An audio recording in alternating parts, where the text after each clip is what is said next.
A new study from medical researchers at UCLA and Stanford universities finds the chances of contracting or dying from COVID-19 are much lower than previously thought. One America's Pearson Sharp explains. A new study from medical scientists at UCLA and Stanford University finds the likelihood of contracting the coronavirus is much lower than previously thought. The study, published in late June, says the current probability of becoming infected, going to the hospital, or even death from COVID-19 is, quote, an extremely rare event. The study goes on to say that people are vastly overestimating their chances of getting sick and going to the hospital, especially here in the U.S. As part of the study, doctors reviewed public cases of infection in 100 of the largest counties across the nation. They found that an average person in an average county has a 1 in 3,836 chance of getting infected with the coronavirus, and that's without wearing a mask or doing any social distancing. Even the odds of being hospitalized are vanishingly small, even for someone who's in the at-risk category.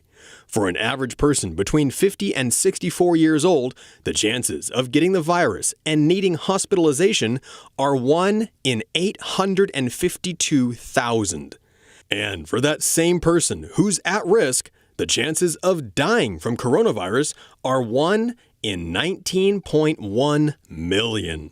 And those figures were for the last week of May, when deaths from coronavirus were 16 times higher than they were last week. Doctors say they were shocked to find out how low the risk of coronavirus really was. It's worth mentioning that compared to the risk of dying from coronavirus, which again is 1 in 19 million, the risk from dying in a car crash is 1 in 114.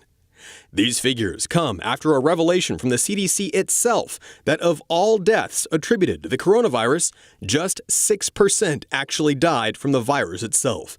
The other 94% had severe underlying medical conditions. Combined with this latest data, the case for keeping the country locked down falls apart and reveals the risk to the American public appears much lower than so-called experts like Dr. Anthony Fauci had claimed. Pearson Sharp, One America News. Want to see more videos like this? Click on the link below and subscribe to One America News on YouTube, and call your cable provider and kindly demand that One America News is added to your lineup. Call and subscribe today.